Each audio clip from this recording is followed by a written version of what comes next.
All right, guys, welcome back.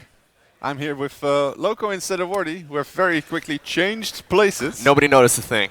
We're good to go here. I'm really excited for this, though. This is going to be another TVT. Yep, and we've seen a lot of TVTs today, and they all had one thing in common, I think.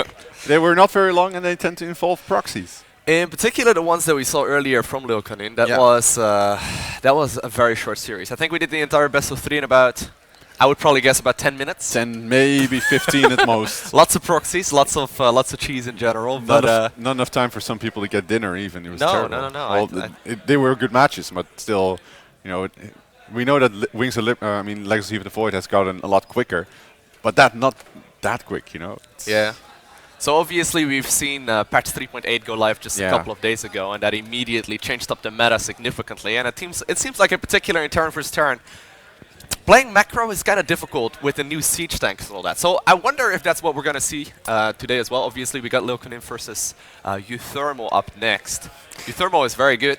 Do you think he's going to play anything cheesy, or do you think he's finally going to just simply sit back and play to his strengths, which is usually going to be mid to late game focus? I just can't shake the feeling that if you're not the player in TVT who is the one who decides to be aggressive, then you're not going to be the one who's going to win. So probably we'll be seeing players proxying each other. I think we're actually going to see both players going for a proxy. It would be really awkward if both SCVs, met each other somewhere in the map where they both decide to build a proxy barracks. It depends on the map pool, I suppose. Yeah. We'll find out in just a little bit. Let's see if Frozen Temple is chosen. I think we know what we can expect on this map. I mean, we've seen it on every single map pretty much. And obviously the funny thing is that I would say one of the strengths, I just mentioned that uThermal is really good at mid to late game, but his Reaper control is some of the very best. Yeah, and Lillekanin's isn't bad either, you know? Obviously he likes playing mech a lot. I wonder if that's, it is viable somewhat right now in Terran versus Terran. Obviously we had a lot of buffs to Terran just a week and a half ago, but the question is, are they practiced enough to already start executing those at tournaments, and are they comfortable enough already, going up against other players? And actually, when there's money on the line, do they already want to go for those threats? Yeah, I think it's going to be one hell of a match regardless. It's best of 5, so both of these players should get plenty of opportunity to show their skills and show that they can do something else than proxy reapers. We'll see. We'll see. So as soon as these games are ready to go, I think we're going to be able to get them underway. Yeah, it shouldn't take too long. And I think both players are sitting in the lobby already, so it shouldn't be looking too far. We got some people joining us in the crowd here in Alphen aan den Rijn. I'm pretty happy with what we set up here. It's a great tournament. Oh yeah, it's been running perfectly. Yeah, it's been really nice. We had to wait 1.5 hours or even longer because the matches were going so well and quickly on schedule. So and we had to wait for Hearthstone to finish, but we kicked those guys out, put them in the other room. How often do you...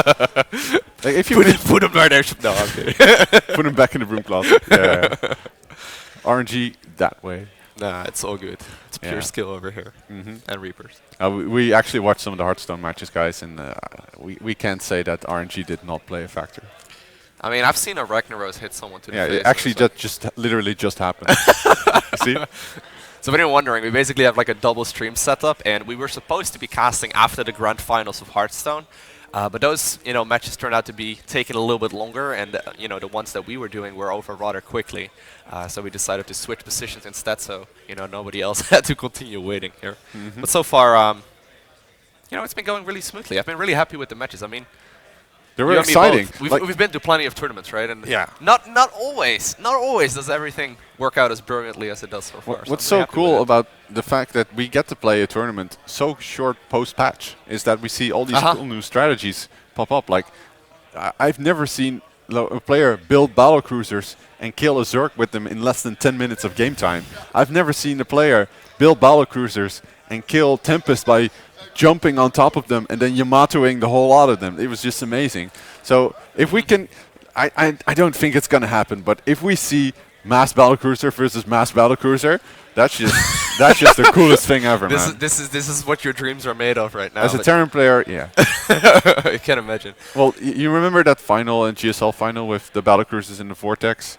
That's a long time ago. Yeah, I think it was MVP who had that happen. Someone will be able to remember that. I think it was MVP versus Squirtle. I think that was his name. Anyway, that was such a cool game. But yeah, then we had Vortex, and now we don't. So battlecruisers are on another level. We'll see. We'll see. Yeah, obviously, for anyone wondering, Battlecruisers now are, actually a viable unit. We found out today. The cool thing is, like, with patch 3.8, right, the entire metagame as we know it has sort of been switched over. Yes. And, like, all of the matchups are still being figured out. There's not really, any kind of standard. The funny thing is that, like, since there are still players that are playing tournaments, they're still trying to execute their old styles that they have practiced in all of Legacy of the Void so far.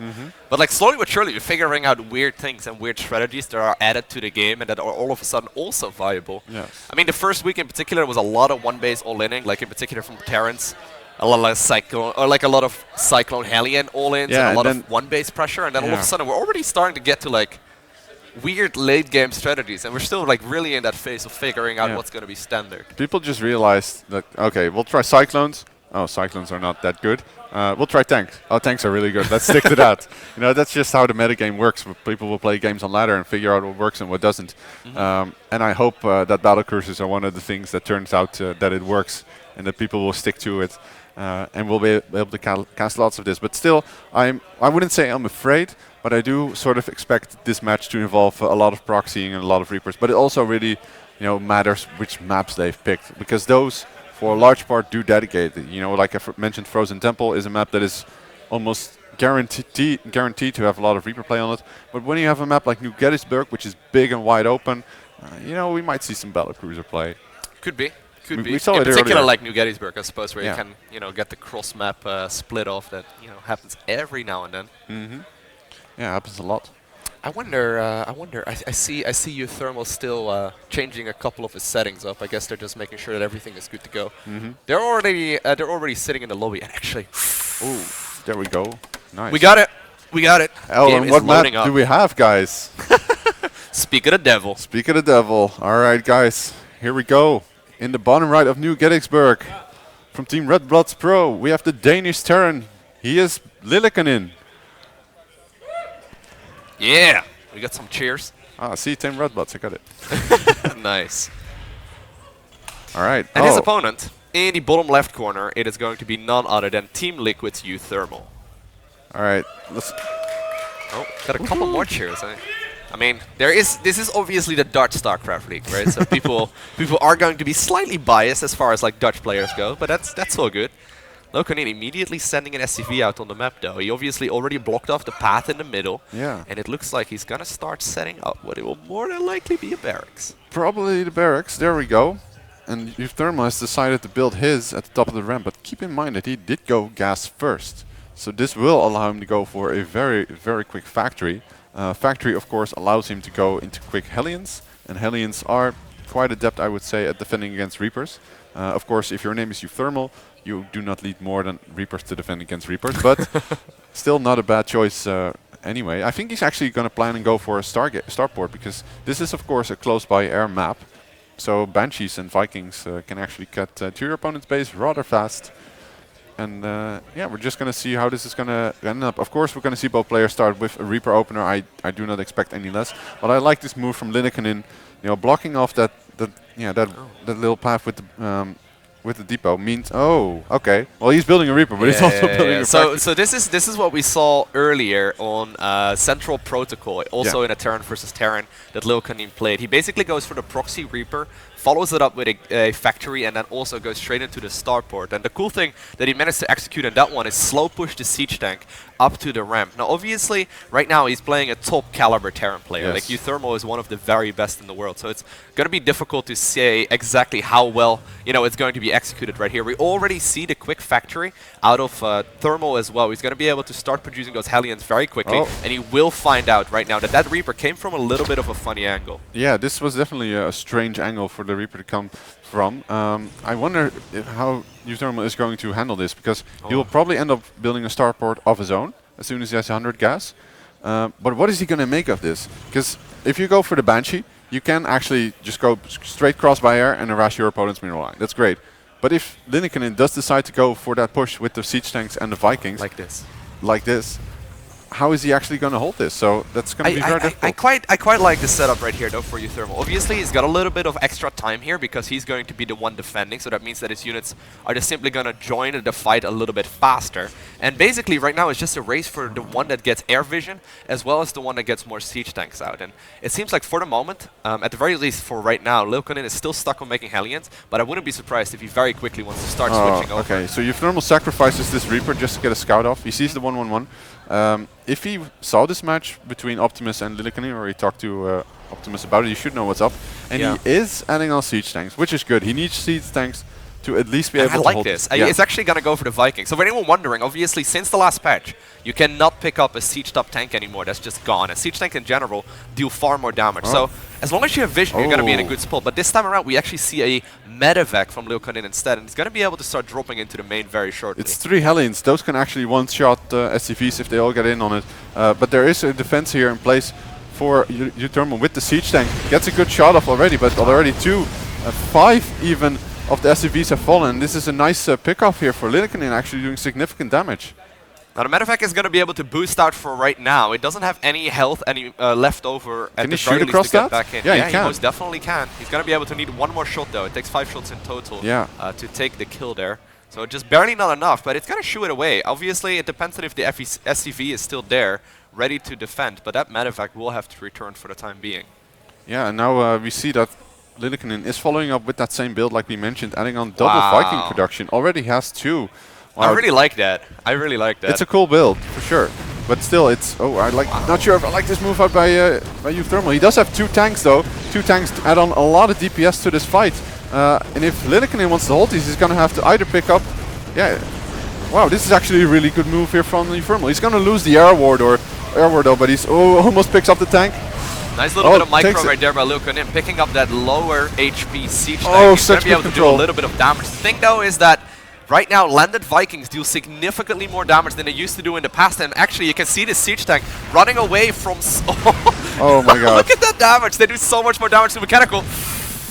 And, well, for those of you unaware, I think he needs a siege. You can actually, you know, pick up a dropped Viking, something I didn't know until last week. This is perfect for uThermal. He's camping the production of Lillekanin. What can Lillekanin actually do here? He's definitely in a whole world of trouble here. That barracks is definitely going to end up falling, and he can make Vikings. That's it. Like, what can he actually make? Does he have any production at home? He doesn't. That's great. It's just game over. GG. Wow. GG is cold. It's a very nice play. Yeah, but that's the risk of going for proxying all your production. If your opponent camps it, well, you can't really make anything, bro. Sorry. Yeah, it's one of those builds that can definitely pay off if your opponent makes one little mistake, and obviously the move out right there was definitely a little scary. The funny thing is, though, that obviously uThermal knew that he probably had an extra siege tank, and that siege tank changed everything. While it was a medevac, you know, that was built just to try and do a little bit of damage, and he got a couple of SCVs, it didn't do enough. No, so at that point, he just, you know, did the math, and he realized, hey, I probably have more fighting units than my opponent does. Yeah. Let's just go kill him. And I mean, that's pretty much what happened. You know, looking at this, I would almost say that TVT has become ZVZ-like. You know, both players rarely go for macro. They kind of like to do a lot of economic damage. There's lots of aggression, of course, in Terran form with proxies and Reapers. But it felt like a bit of a knife fight, and that's how I always like to describe ZVZ. Not that I have any experience with either of those, but that's always kind of... Yeah, it's painful, and you're dancing around each other. Yeah, but still, that was a cool game, you know? The funny thing is that, like, this 1-1-1 type of style used to be... In particular, if I would have to guess a date, it would be like 2011 era, maybe 2012 is when this used to be so common. Yep. And oh man, we immediately see an SCV leave the base right now. But first and foremost, let's introduce the players. In the bottom right corner, we got none other than Lillekanin. Alright, Lillekanin, our Danish representative, the only non-Dutch player. And in the top left, we have from Team Liquid, he is the Blue Terran, he is uThermal. Oh, he's got the new outfit that Wait, is he wearing 2 caps? I thought he was wearing two caps. It's like, doesn't make a lot of sense. Alright, so one thing we found out so far today is that Lillekanin does not like playing macro and Terran versus Terran. In all of the games that I've watched him play so far today, he's just going to be cheesing and cheesing and cheesing, and this one is no other. Sending out his SCVs really early on into the game, immediately going into the double barracks proxy. At the very least, that's what I'm going to imagine him doing here. And he's actually putting them in one of the most risky positions as well, but also the one that can pay off the most. I would be so disappointed if uThermal does not scout this. He has to know there will be a proxy. He obviously was, you know, he's good friends with Optimus, right? Yeah. He knows the fact that, you know, this is something that Lillekanin is more than likely capable of, and I wouldn't be surprised if he very shortly sends out an SCV to start looking around. But if he is not aware of this, this can do tons and tons of damage. I'm slightly worried. Like, uThermal's opening double gas. He's gonna need something to hold this off, and one barracks, you know, Reaper production is not gonna make it. There we go. Third barracks going down. And there we do is a see the quick factory, as well as the orbital command right now for uThermal. So Hellions are going to be great, but will they be in time? It's right under his nose. Actually, he's only mining 101 in gas from both of those gas guys, which is in the main base. I'm not sure what uThermal's game plan is, but he's wasted a lot of minerals, I feel, just on gas production. I mean, yeah, like you mentioned, killing the Hellions is great, but, oh man, he even gets a great scout off, and now he knows. He knows for sure what's going on. He's pulling SCVs, and I agree with that. That's something he needs to do. He also needs to control them quite well, and he reads. He cannot go down this ramp. He will get jumped by the Reapers that spawn. Okay, so he jumped down. He sees, okay, I'm being proxy Reapered. Time to shine. Make Hellions, make Reapers. See what we can do. Oh, he's gonna do it again. He did this versus Optimus as well, and did it successfully. He needs to make sure his Reaper does not get isolated or outnumbered. That is the main strength of Reaper battles. So he's trying desperately right now to get a Hellion out as well, but so far this is looking very, very difficult for uThermal. He does not realize now he has to force him down the ramp. Alright, now he can hold the ramp, but he has to position his units correctly. Second Viking, or second Hellion in production as well. More and more Reapers coming in, however, and if he manages to get even something like a depot, that could be a huge payoff. So obviously that barracks in the main base is just going to simply help him reinforce faster. Just going to go in top of him. Okay, 1-for-1 trade, not too bad. As long as his Hellion count stays decent, he can actually get good trades off against these Reapers. But he's going to lose a depot. He needs to reconstruct that ASAP. He was doing that, fortunately. We actually see the starport switch right now as well. He's obviously going to be it's going to get picked off. Okay, good repair on the Hellion. This is still a really good hard position, because now the Hellion is going to spawn in. Reaper's going to be right on top of it. It's going to lose more SCVs. Nice mines here being laid down by Lillekanin, but Lillekanin does get forced down the ramp, but he almost picks up one of these Reapers. So the Reapers are doing a lot of damage. Question is, are they doing enough? As far as the worker count right now goes, uThermal can still lose 9 of them and still be fine in this game. He just needs to not die. Look at how quick these all die, man. It's just almost starting to get into a critical mass of Reapers, and I don't think uThermal can really take a heads-on engagement. There's going to be another Hellion spawning. Next Hellion. Oh, does not pick that off. That's huge actually, because he's going to be able to quite easily pick off these. Whoa, sick control from both players. But he's picking off so many SCVs. I'm not sure how he actually can hold on. And now they actually jump on right on both on top of each other. And the Hellions. Yeah, I'm not sure if it's enough. It's only one Reaper and one Hellion left. 15 SCVs have fallen. 11 SCVs for both. Another Hellion has spawned along with 2 Reapers, but the production is going on for, it keeps going for Lillekanin. As long as he can keep up the Hellion production, I think uThermal might be able to hold this, but it is so close still. So obviously Reapers do heal outside of combat. He needs to be extremely careful here with his control. Ended up losing a lot of them. Obviously critical mass is what it's all about. Another Hellion will be joining in as well, and actually Miss Rally there ends up losing that one for practically nothing. He needed that so bad, because now the critical mass of the Reapers from Lillekanin is growing. And once again, when we see the Reapers just go right on top of the Hellions, he needs enough Hellion fire in order to be able to actually deal with this. Okay, another Hellion is about to spawn. Whoa! He's even gonna land the mule to repair the barracks? Whew. I don't know if he needs to be that confident. I mean, obviously the game is definitely looking very good for him, but it's not game over yet. So many SCVs now being killed. Yeah, okay, that makes it rough. He does manage to keep that barracks alive, at the very least for the time being. Obviously, he doesn't really need the excess minerals right now either. Man, it's 11 SCVs to 9 for uThermal. The orbital command has just finished for Lillekanin, and this barracks will fall, so production... he's gonna lose that Hellion! Lillekanin is actually supply blocked right now. He was supply blocked for a little while there. Oh, you're right. Yeah, but look at the Hellion count. We're now at 4 Hellions, and this might actually turn things a bit in favor for uThermal, because now they can actually outrange the Reaper somewhat. So the going back and forth will somewhat change. Oh man, desperately trying to do whatever damage he can. Obviously, these Reapers are doing a lot of damage as well to that gas guy, so he desperately does, you know, need that if he wants to stay in this game.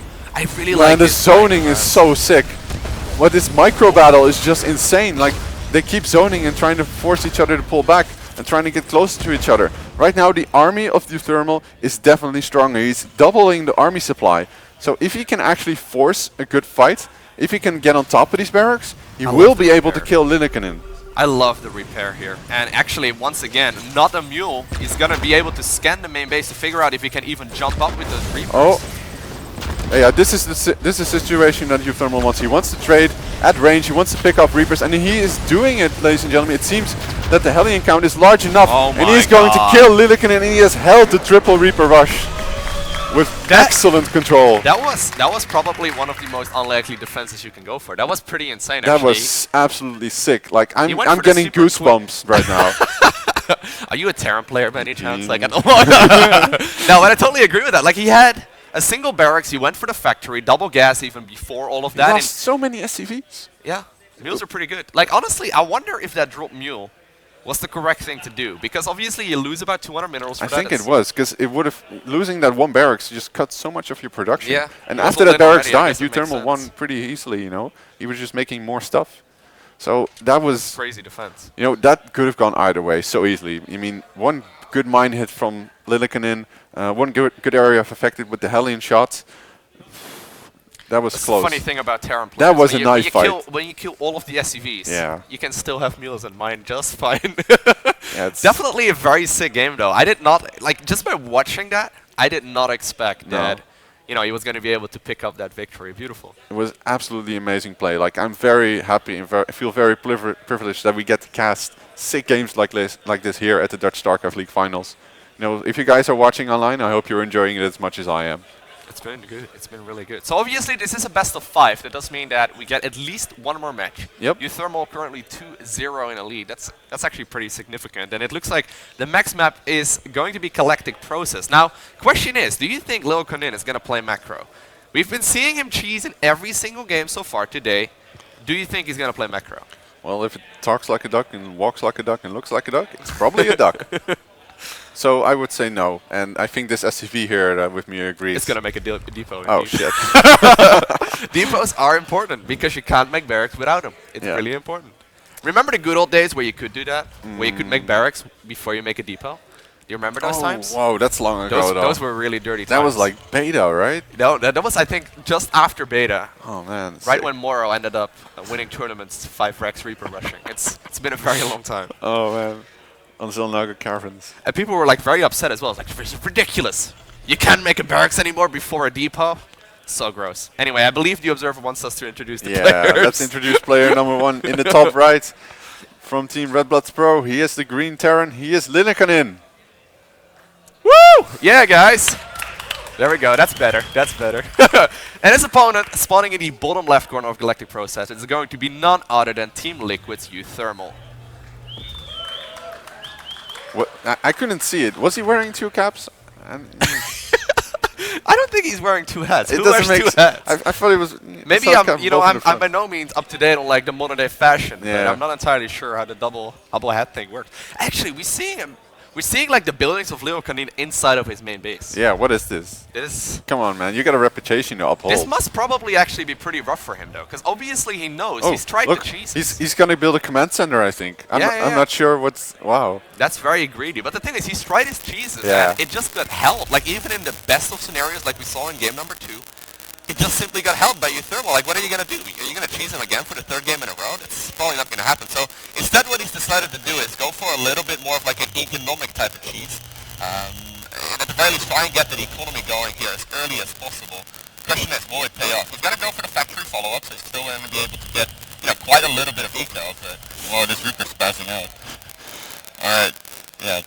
I mean, come on, that's gotta be against workplace regulations. Then again, they are Reapers, so they probably don't care.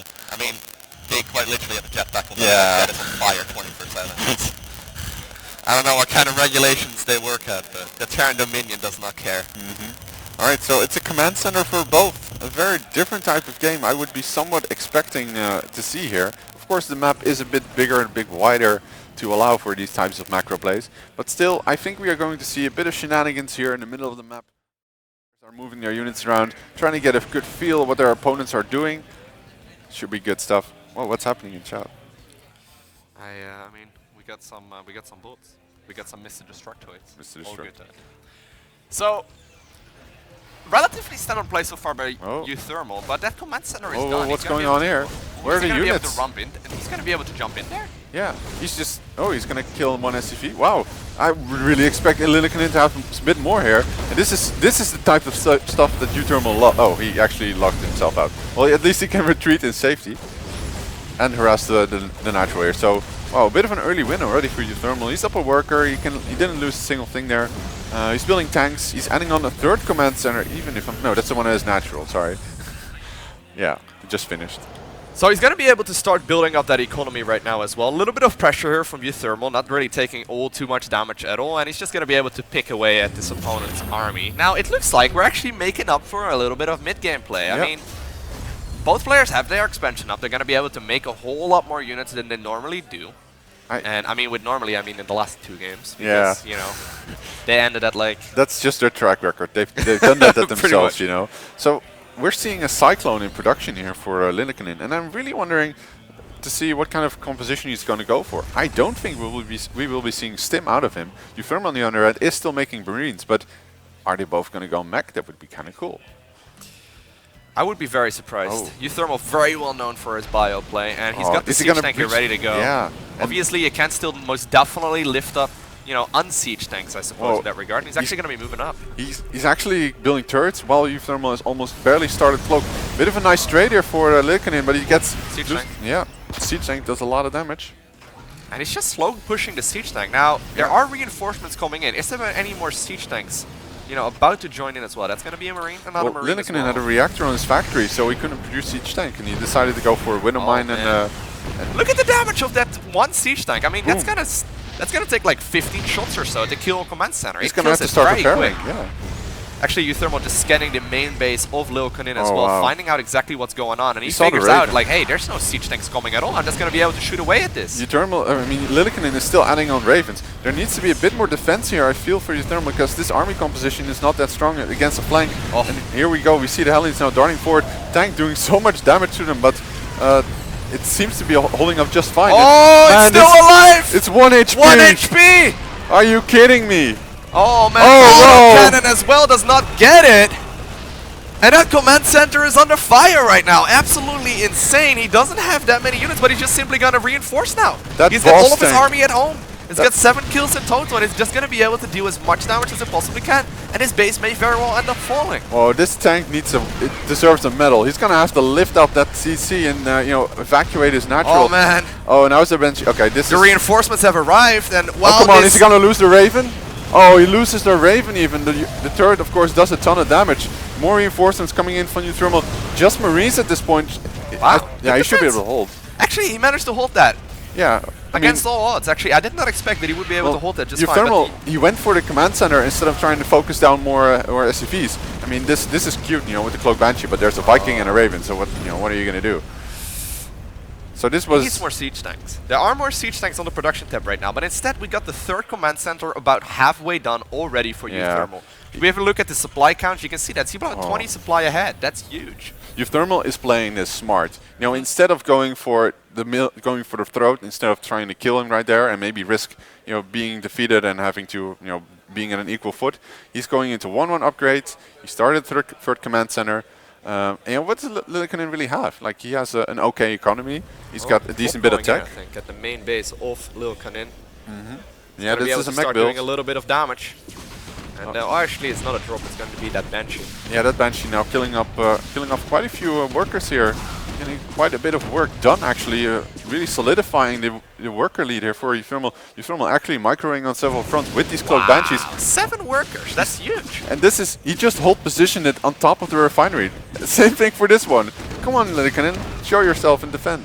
There we go. He's going to be able to finally shoo away that unit. And and the Banshee just gets away with 4 HP. this is the game with like 1 to 4 HP units, isn't it? This We've is seen just 2 of those already. This is really not Lillekanin's game in those in those terms. He just every time just doesn't get it, and it's I'd be sad if I was Lillekanin. So here's uThermal's plan. He's got that third base out. He's getting the Stimpack upgrade. He's going up to +1/+1 as well. So he's going to be able to get a ton of units out. And really, while the supply is already showing it as well, he's got the double upgrades. Those are incredibly important. Now, it is a mech build, like you were saying, from Lillekanin. That is the way he loves playing. And he's actually going to start moving across the map right now. You got to keep in mind, siege tanks do a ton of damage. Like, even with upgrades, Marines will still die to them very easily if you're not paying close attention. So we'll see whether or not that will come into play right now, because Lillekanin wants to start pushing. He knows that he is, under threat. That third base is not up for him. It's not even started just yet. So he needs to do something here. Now, these Banshees still going to town in the main base as well as in the natural, as soon as those, the army left the base. Yeah, what I was thinking about, what is it that actually Lillekanin can do in this situation? Like, can he actually start harassing? Well, he doesn't really have the units for that. He's got Hellions. Oh, this is cute. I didn't know that siege tanks will actually reach all that way. So this is going to force a response from uThermal. He's going to set up probably tanks. Oh, come on, repair that thing. So many SCVs are falling in the main base of Lillekanin. Yeah, they are actually being a lot picked off once again by this Banshee. 15 kills. Once again, this push here from Lillekanin is now definitely somewhat all in. Because if he does not deal critical damage here, then, well, he's already... picking off reinforcements. Look at that, it's insane. Oh, uThermal is just all over Lillekanin at this point with his Banshees that are low on HP, low on cloak. But he is certainly doing it, and I think we will see uThermal... he's just going to go for the counter. Yeah, I was thinking he's going to either drop behind him and flank, but no, he's just going to drop into the main, destroy the base of Lillekanin, destroy the production. Is he just going to try to force him to tap out, or will he actually try to defeat the army, is almost the question here. He definitely does have a huge supply advantage right now in this game. He's going to try and pick up whatever units Lillekanin is trying to reinforce with. Command center in the natural is lifted, and while the third base is gone from uThermal as well, it is one base versus 2, and I mean, that is always going to be a huge advantage. Lots of siege tanks on the high ground here. Obviously, engaging into siege tanks very, very difficult, in particular when he already has the high ground advantage. And at this point, the Marines are just absolutely tearing Lillekanin apart. Yeah, uThermal here definitely seems to be setting up the flank. Stims forward right into the army of Lillekanin. The siege tanks not decently protected. Takes down one. Manages to get a good flank off. Still, siege tanks are still alive though. SCV is now trying to cover him. Just a handful of tanks right now. Turrets now defending for him, but it doesn't seem like this is enough. There is just slightly too much BioWare. Nice spread here by uThermal. Splits the Marines, and GG well played. uThermal cleans up his Terran opponent in incredible fashion. That was beautiful. Extremely well played right there by uThermal. Not really missing a beat. That was just on point, Like I like how Lillekanin went for cheese in 2 games, and it was like, well, I'm gonna play macro, and I guess this is the reason why he didn't want to play macro in the first place. He got murdered. Yeah, I mean, it wasn't even that close, I suppose. But really well played though. It was a very fun series. I mean, TVT right now all over the place. It's gonna be interesting to see where it will settle down over the next couple of months when the meta gets a little bit more in control. But it seems like, at the very least, as of right now, a lot of different strategies are viable. Yeah. But I believe we got an interview coming up with uThermal here very shortly. So as soon as Frank is ready, I mean, kind of depends. There we go. All right, we're here with some friendly banter between the finalists. Apparently you forgot your in-ear headphones, so you borrowed Kevin's, but now you're left without in-ear headphones. All right, okay. We'll fix you up, it's fine. All right, so you need to explain something to me, because apparently last year it was all about caps that you wear backwards, but now you got a beanie. So, it's a liquid beanie. Yeah, it's a liquid beanie. I wore the cap for too long. It's time for something new. So. Awesome. So you got, of course, this was paid for by your new team, right? Is that? Of course, of course. Right. So Kevin just said to me that he totally believes that it was only that because he wasn't there last year that you won last year. So was that a challenge? No, I don't think so. Kevin said you've played a lot recently. How do you feel against Hearthstone? Actually, I lost a lot of the last few matches, but the last time I won, and also I'm doing pretty good against Protoss right now, so I think I have a really good chance. Awesome. It's a best of 7. I think this is going to be the grudge match of the ages. Of course, you are the only 2 winners of the Dutch StarCraft League so far. So we're all very starstruck that we got both the previous champions here. Reigning champion versus the winner of the first edition, of course. So we're looking forward to this a lot. There's one other thing though, so you guys make sure you're ready for the next for the finals. Take some time because we have a little bit of intermission, and it's going to be a presentation from a scientist from Oxford. He's going to talk about Google DeepMind's excursion into the world of AI, specifically towards StarCraft. StarCraft, of course, being the next and final big challenge for AI researchers. Ilke Spaak will be here telling us all about it via Skype. So stay tuned. We're going to set that up right away. Be back in about 5, maximum 10 minutes after the presentation, straight through to the finals of this year's DSCL Open. Thank you very much.